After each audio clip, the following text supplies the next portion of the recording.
Hello guys, today in this video I'm going to show you how to disable StarTab program in different PC or laptop.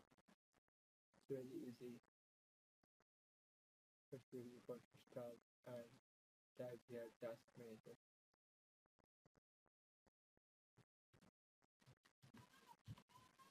Click on task manager.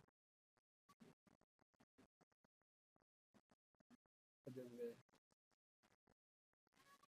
right click in taskbar area.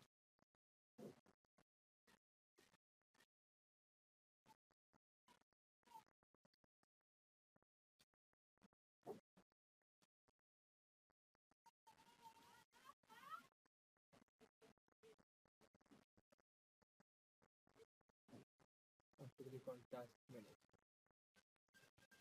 click on start up. And if you want to disable this program, so click it and click on disable. Then so guys, this is very simple and easy method if you want to disable startup program in your distant PC or laptop. Thank you for watching this video. Please subscribe my channel for latest update.